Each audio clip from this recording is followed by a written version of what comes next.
Right now at 5, tornadoes, tropical storms, and flooding. New video shows the aftermath of severe weather across the country.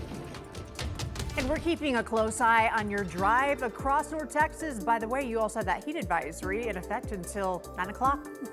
Donkey and I are hanging out here at Universal Kids Resort in Frisco. I got an exclusive tour today, and in just a few, I'll share with you why this experience is like none other. But we're going to start this afternoon with breaking news in Coppell. Chopper 8 is live over what appears to be a rescue mission that is now underway. Crews got a call about a victim trapped while pouring concrete for a foundation. You can see that crane digging through the ground at the apartments on Sage Hill. This is at Cypress Waters. We got a crew on the way to the scene right now. We'll share an update just as soon as they arrive.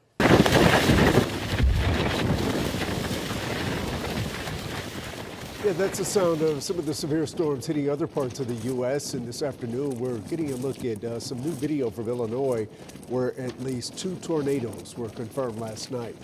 Out near the Gulf Coast, the season's first tropical storm has arrived.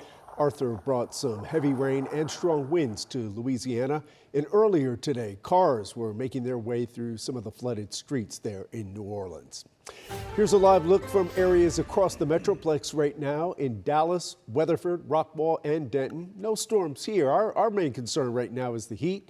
Pete's here to tell us more about our WFAA Weather Alert Day. Well, it's canceled. Okay. Because it wasn't as hot today as what was anticipated. Okay. So we were thinking 98. We hit 96 today. The heat index value needed to stay at 105 plus. We never made it there. It was hot. Okay. It was hot without a doubt, but we just didn't hit that criteria today. So we missed it by 2 degrees. So the humidity wasn't quite as well, bad, the humidity was the humidity was just as high as we thought, but the air temperature didn't get there, so we didn't reach the threshold. We were 2 degrees away from that, but it was still a hot day. Yeah. And I want you to take a look at what's happening out there right now at DBU. It's 93, the heat index value 101 at Dallas Baptist University, and it's 94 right now in Dallas, 95 in Denton, or I should say in Fort Worth, 93 in Denton, 93 in Decatur. I've got 94 in Mineral Wells. It's hot out here in the far western sections of North Texas, out in the rolling plains. 102 in Breckenridge, 102 in Albany. It's 104 right now in Abilene and also in Coleman. Excuse me. Ballinger sits at 106. That's the air temperature. Now you throw in the humidity, it feels like 104 in Dallas, 102 in McKinney, 104 in Denton, and it feels like 105 in Fort Worth. Other than a couple of clouds out there, that's all we have. Watch the forecast. Now I have rain overnight in my forecast, not this evening. There's 7 p.m. You can see we're dry until midnight. Now out in far western sections of North Texas, at midnight, there's some rain. It starts to move in our direction, and by 3 or 4 o'clock in the morning, some showers and thunderstorms will roll through the Metroplex. Still a little bit of rain around at 7 tomorrow morning as well. And then early tomorrow morning, about half of us see rain, 30% of us see rain on Saturday, and 10% of us see rain on Sunday. So tomorrow is cooler with the passage of a weak front. Saturday, we warm up to 92, and then we end the weekend on Father's Day hot at 97. I have even hotter temperatures in my 14-day forecast. That's coming up. Well, even with no match taking place in Arlington today, the excitement over the World Cup is hitting some new heights. Let's start in Fair Park, where the Fan Fest just sold out for the first time. Canada and Qatar just kicked off their match in Vancouver. Switzerland beat Bosnia. And Mexico fans pushed Fair Park to maximum capacity, snapping up tickets for tonight's watch party against South Korea. And look, we are all expecting the restaurants, bars, and outdoor venues to be packed tomorrow for Team USA versus Australia, the 2 teams meeting for the first time in a World Cup. We've welcomed fans from all over the world to support their national teams in North Texas, but it caused a bit of trouble for one pub in Dallas. The Londoner made the choice to shut down Wednesday afternoon after hosting too many rowdy fans at Mockingbird Station. The pub is back open now and ready for tonight's games, but the owners just told Rebecca Lopez they made some changes to accommodate our worldwide guests. The Londoner Pub in Dallas is back open, serving drinks and welcoming fans. It's exciting. It's crazy. After England's win over Croatia, the place was so packed. Dallas Fire Rescue's fire marshals shut it down. The pub's manager told us they were 200 people over capacity. I had wristbands, but people were just kind of sneaking in through the back, coming on the side. So Cell phone video shows the crowds outside the pub, which has become an unofficial home base for English soccer fans. The English people were rowdy and super thankful and glad to be here. The manager told us the fire marshals also shut them down on Tuesday night, but yesterday they arrived during the game with only 20 minutes left and ordered everyone out. we tried. They told us to turn the TVs off. I turned them off. They were turning the TVs back on. And yeah, when the game finally ended, that's when everyone finally left. Some soccer fans told us rowdy English soccer crowds are nothing new. That's what they're known for. This is probably mild to what actually happens in England. And it wasn't just the Londoner feeling the rush.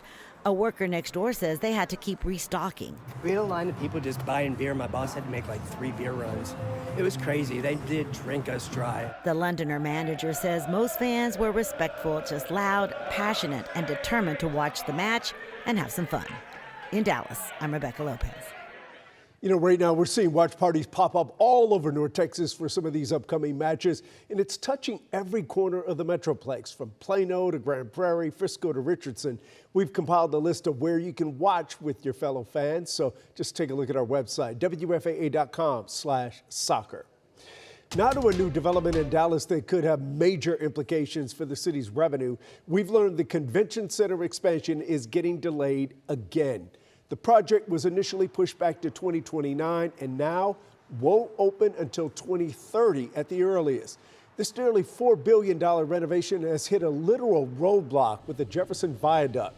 A cost-cutting redesign puts the building right in the path of the main road connecting Oak Cliff to downtown, forcing city leaders to go back to the drawing board. The delay will force at least 9 conventions to move and cost taxpayers more than $13 million. I think everyone in the city we're concerned about the delays as well. We're concerned about the loss of sales tax revenue as well. But this is not a problem that the city council has created. This is not a problem that Visit Dallas has created. This is a problem that's created by staff by not being transparent about the design work and what it means for access to Oak Cliff.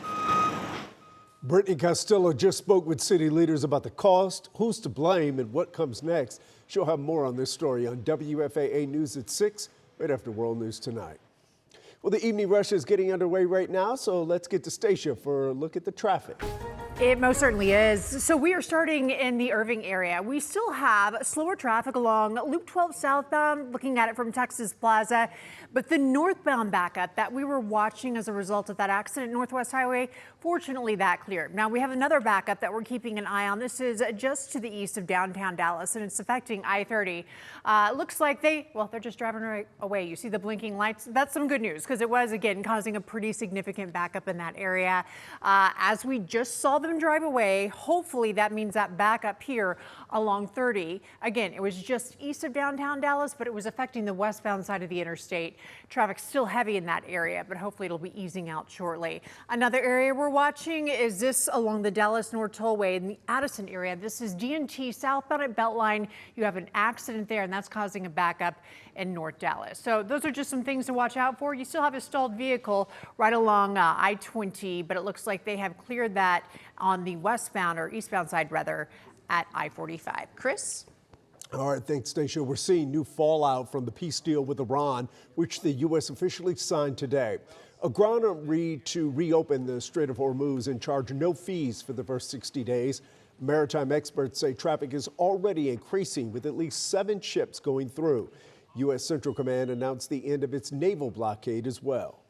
Straits are now open. That's not a new benefit to the Iranians. They were selling oil for many, many years, well before we ever put the blockade. We opposed that blockade. They stopped selling oil, and now we've lifted the blockade in order to promote the free flow of energy across the world.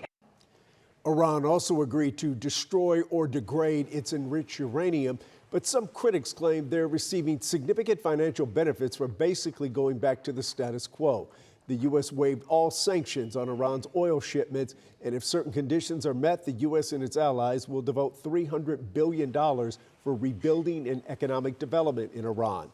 Vice President Vance says negotiations will get underway this weekend to hammer out a final deal. There's a big celebration taking place in Chicago where officials are opening the Obama Presidential Center. Every living former president turned out today to honor the 44th person to hold that office. Rena Roy takes us to the south side of Chicago ahead of the big day.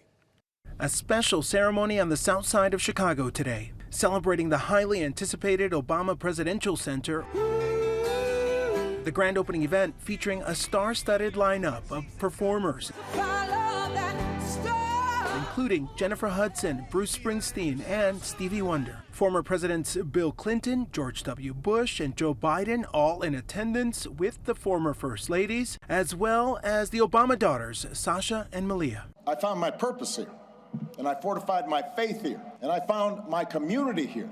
This center could not be anyplace else. Former First Lady Michelle Obama singing her husband's praises. You made the hardest job in the world look like a walk in this beautiful park.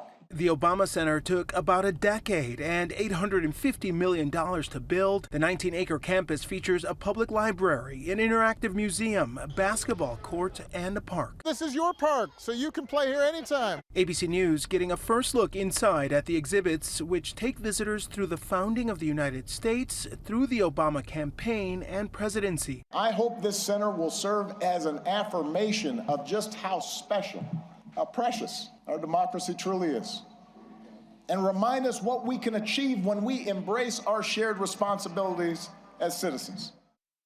And the Presidential Center opens to the public on Friday. Tickets to the museum are already sold out up until November. They are expecting about 1 million visitors a year here. Alex Perez, ABC News, Chicago.